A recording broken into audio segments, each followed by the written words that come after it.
Mga kaibigan, tuloy-tuloy lang tayo sa ating pagninilay at narito naman ang inyong lingkod, Father Bob, isang paring Karmelita. Sa araw na ito, araw ng Biyernes at nasa ikatatlong araw na tayo sa buwan ng Enero 2025. Purihin natin si Jesus, Maria at Jose. Ang ating pagninilay sa araw na ito ay babahagi sa atin ni San Juan, Kapitulo 1, versikulo 29 hanggang 34. Ano ba ang nilalaman ng ating Ebanghelyo sa araw na ito? Napansin natin na si Juan na siyang patuloy na nagpapahayag ng kagandahang loob ng Diyos, ng Ama, at patuloy na nagbibigay ng mabubuting mensahe tungkol sa ating tagapagligtas. Napansin niya at nakita niya na si Jesus ay parating. Kaya nang makita niya, talagang sinabi niya, narito ang kordero ng Diyos.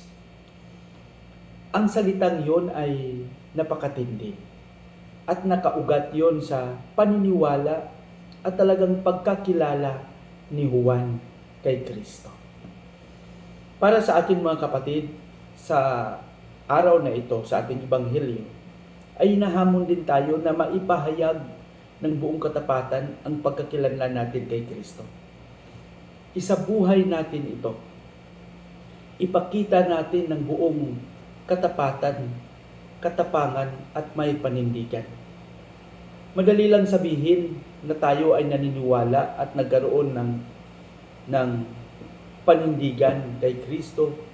Ngunit ang mga pangyayari sa ating pagkasalukuyang panahon ay patuloy na naghahamon sa atin kung paano natin mapanindigan ang paniniwalang ito.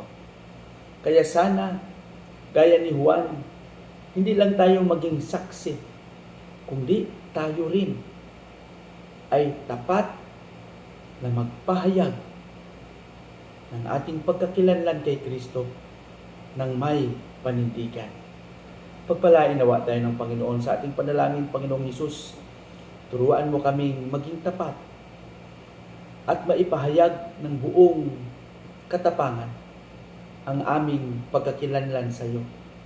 Gaya ng ipinahayag ni Juan, narito ang kordero ng Diyos. Amen.